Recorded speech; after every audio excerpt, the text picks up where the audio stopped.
pensamentos são maiores, maiores e maiores. Eita! Maiores que os meus, a tua palavra. Jesus, que os seus caminhos são maiores. Sempre cantando isso. Maiores e maiores. Maiores que os meus.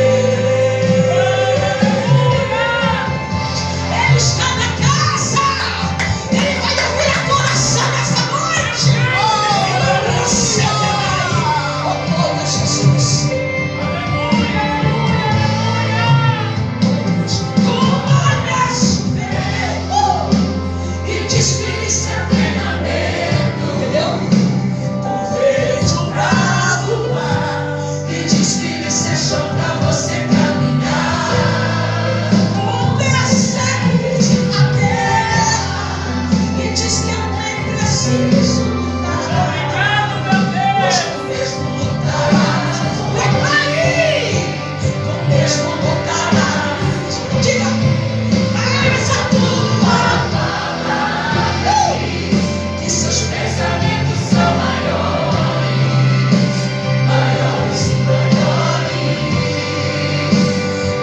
Maiores que os meus, a tua palavra.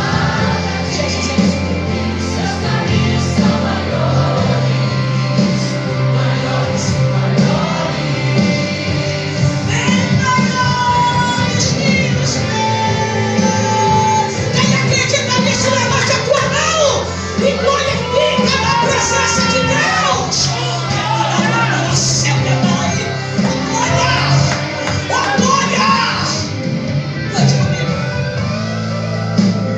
Meu plano cresceu, não se desesperou quando a guerra chegou.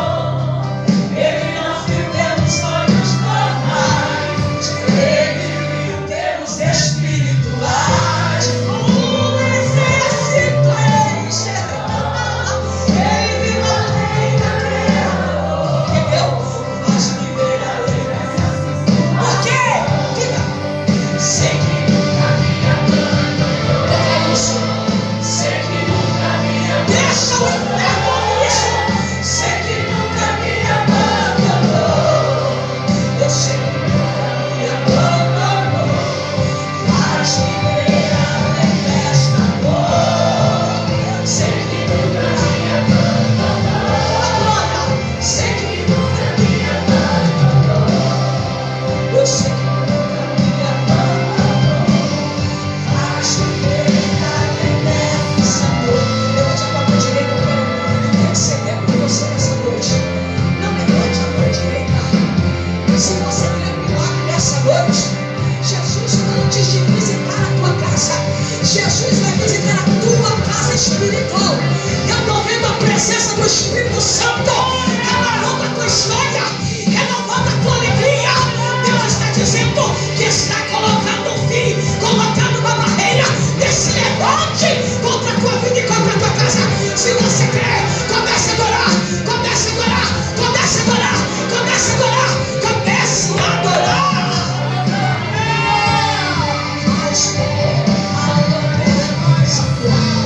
Eu chego na casa para dizer que hoje vai mudar a tua história. Está tocando no canário, agora. Recebe a presença de Deus que está te abraçando emocionalmente. Onde você está, sabe valendo? Eu sei que nunca me abandonou. Aleluia. Faz me ver além dessa dor. Sei que nunca me abandonou. Sei que nunca me abandonou. Eu sei que nunca me abandonou. Faz me ver além. Você crê nisso? Quando a gente fala de família, ou seja, de angústia, ela é ocupada, ela é, vamos dizer assim, alienada, aliançada em relação principalmente à família. E aqui nós estamos diante de uma história terrível. Porque pergunta para Davi quanta angústia que não passou. Davi não se escolheu. Mas eu vejo o próprio Deus dizendo assim no Evangelho de João, capítulo 15, versículo 16, dizendo para Davi: Davi, não foste vós que escolheste a você mesmo, mas fui eu que vos escolhi para que você gere frutos. Só que a gente ouve, mas não guarda e trata a Deus como aleijado. E quando isso acontece, o que nós vemos é que Davi já passa por angústia desde o ventre da sua mãe. Por causa dessa situação, nós vemos que talvez o escritor disse que o nome dela fosse Netzebete, talvez não. Ninguém sabe ao certo o nome da mãe de Davi, mas eu sei que o nome do pai dele é Jessé. O tempo vai passando, eu estou vendo o Senhor dizendo assim: eu quero trazer à existência, aleluia, a lembrança de um passado que eu não posso esquecer, porque Deus havia feito uma promessa, e toda promessa de junto à vida de alguém, ela vai carregar um peso. Não pense você, porque você canta, prega, sapateia, relampeia, pega fogo, que você vai andar em bruma, meu filho. Vai ter gente que vai tentar te calar, vai ter gente que vai dizer que você não prega nada, vai ter gente que vai te humilhar, não é que aquele eu que sei disso. Vai ter gente que vai tentar paralisar a glória de Deus sobre você, mas cabe você aceitar tais palavras ou você não aceitar. E nós vemos aqui que Deus estava relembrando uma situação na vida de Davi. Algumas pessoas elas perguntam assim: por que chama Davi? Por que Davi era diferente? O texto é muito claro, gente, que Davi era diferente mesmo. Era bonito, era maravilhoso. Algumas pessoas vão dizer que Davi era feio. Mentira, não existe texto bíblico que prove que Davi era feio. Pelo contrário, ele vai relembrar uma aliança que Deus fez para renomear a vida de uma mulher que estava perdida. Eu vou te contar lá no livro de Josué, capítulo 2, quando Raabe havia se perdido, e quando Raabe agora foi resgatada de Canaã, porque ela é cananeia. Então o rei daquele lugar toma a metade daquele povo, escraviza praticamente para cá em Jericó. E o que acontece? Deus já previa a situação da vida daquela mulher, porque ela estava debaixo de angústia. E aí o que acontece? Deus permite que Josué faça a mesma coisa que Moisés. Vamos juntar os espias e eu vou lançar 2. Moisés lançou praticamente uns quase 12 espias para ver a terra de Canaã.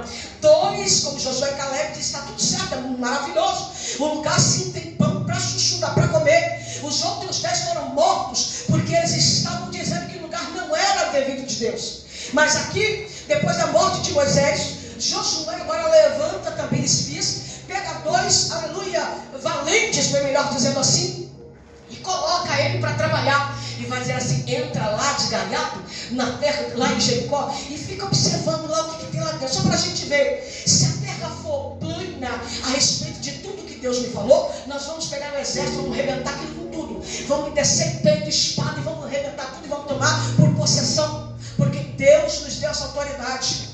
E é claro que eles estão indo em direção daquela terra, eles estão disfarçados, aleluia. Só que alguém soube e contou para o rei de Jericó. Quando isso aconteceu, algumas pessoas, soldados, na demanda do rei de Jericó, vai em busca dos espias. Aí a história da ansiedade se transformou em cura relativa, cura positiva, mas que lá na frente trouxe uma exaustão para a vida de alguém que relembrava a história de Raabe. Eu estou falando de Davi. E agora o que temos aqui é que essa mulher ficou sabendo. Não me pergunte como. Raabe fica sabendo, ela vai tomar posição. E então ela fica observando pela janela do seu quarto, e ela observa os 2 homens, os 2 espias. Mais do que depressa aquela moça já desce, e ela vai dizer assim: olha, você corre para minha casa agora, você venha, porque o rei deste lugar de Jericó vai arrebentar a cara de vocês, já mandou descer a espada no pescoço de vocês. Aí Deus permitiu que os espias tivessem medo. Eles não tinham medo, porque sob a autoridade de Josué passava autoridade, Josué passava intrepidez. Deus assopra medo sobre a vida daqueles 2 espias. Para quê? Para que a história, aleluia, não se perdesse, mas para que a manifestação da glória de Deus desse continuidade à promessa, com ansiedade ou sem ansiedade. Sabe o que Deus está dizendo? Se você crê, contornar algo ou sem, você vai receber a tua bênção. Se você crê, aleluia, o que Deus pode fazer na tua casa e sobre a tua vida. De felicidade, algo que me trouxe, vamos dizer assim, satisfação, mas por dentro eu tenho vontade de sumir, desaparecer. E por que muitas pessoas que estavam ali ao lado de Jesus não podem então pedir ajuda. É claro que elas estavam ali caminhando com Jesus juntamente com os discípulos para ver milagres. E o maior milagre não era a multiplicação de peixe de pão. O maior milagre não era a cura de um cego chamado Bartimeu, ou a cura de um cego de nascença. Jesus fez 35 milagres dentro do texto da Bíblia Sagrada. Só que claro que dentro da Escritura nós sabemos isso. Jesus fez muito mais do que isso. Falar aleatoriamente sem discernir quantos milagres fez na Judeia, na Galileia, em Cafarnaum, em Samaria. Por onde Jesus passava, alguma coisa acontecia.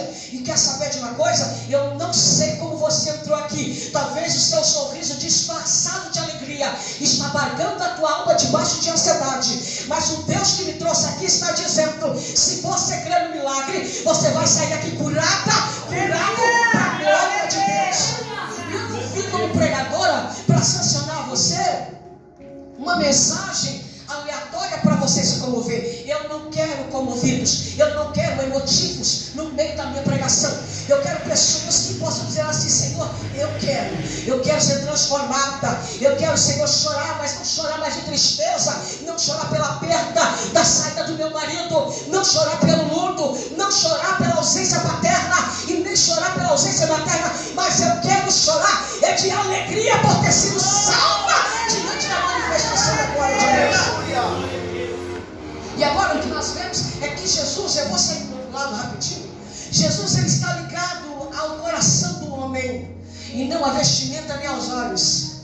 E quando Jesus começa a observar que aquela multidão que estava com os discípulos não estava muito bem, terça parte da multidão não estava bem. Quando alguém vai a uma igreja, meu marido sempre diz isso é fato, e eu sempre fui contra em algumas situações, porque existem pessoas que vão à igreja atrás de profecia. Mas se você for olhar pelo lado obscuro da pessoa, coitado, deixa ele. Às vezes a alma do camarada está tão desesperado que ele não teve a resposta pelo psicólogo, não teve a resposta pelo terapeuta, não teve a resposta pela amiga que ama. Ela tem que entrar num lugar para que ela possa então alcançar essa resposta antes que ela morra. Então eu parei de julgar. Eu disse: Jesus, se alguém vem atrás de profeta, que ele encontre o que ele está precisando, mas que ele encontre homens de Deus que não passem a mão no ego, porque se for disciplina, o Senhor ele vai entrar com disciplina. Se for palavra de salvação, Jesus vai entrar com palavra de salvação. E por este motivo nós vemos que as pessoas seguiam Jesus, aleluia, para o sermão da montanha, porque sermão da montanha significa cenário de disciplina, cenário de discurso. E alguém vai sentar assim, meu irmão, vai dizer assim: vou ouvir o que ele tem para dizer, aleluia. Só que o que eles não sabiam é que tinha pessoas já com a alma elevada. Uma vez, com a alma conturbada, eu lembro quando Davi escreve o pior salmo da sua história. Durante 70 e poucos salmos que ele escreve, um para ele não prestou, mas ele vai dizer assim: eu preciso escrever. E o salmo número 51, ele vai dizer assim no verso 11, ele vai dizer assim: Senhor, a minha alma está tão abatida, não retires de mim a tua presença, não retires de mim o teu espírito. Aí eu vejo Deus dizendo: calma, Davi. Deus pega o mesmo verso do mesmo capítulo, ou seja, do verso 17, e vai chegar para Davi e vai dizer assim: Davi, não se preocupe, porque eu não vou desprezar o coração contrito que chegou na minha presença. Tem gente que vai olhar para você e vai dizer assim: ó, não tem jeito, não tem saída, mas o Deus que me trouxe aqui nessa noite está dizendo: eu sou a saída, eu sou aquele a quem você está buscando como resposta.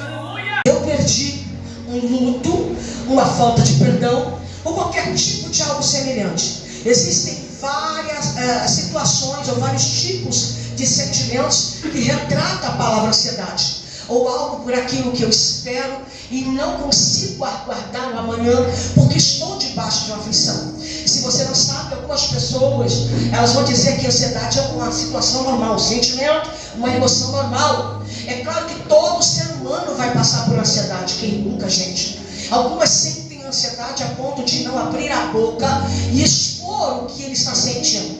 E eu vou falar por quê. Porque quem está com opressão, ou com depressão, ou com ansiedade, ele não consegue discernir aonde está guardado a ferida. Se você chegar para uma pessoa que está com depressão, ou que está oprimido, Você vai olhar para ele e você vai ter duas posições. Se ele estiver com cara de deprimido visivelmente, significa que ele está no último estágio da sua vida e que essa pessoa precisa de socorro urgente. E caso você não saiba, se Deus lhe der a oportunidade de te apresentar pessoas assim, não leve as coisas à brincadeira. Procure sentar e conversar, porque o oprimido debaixo da ansiedade, amanhã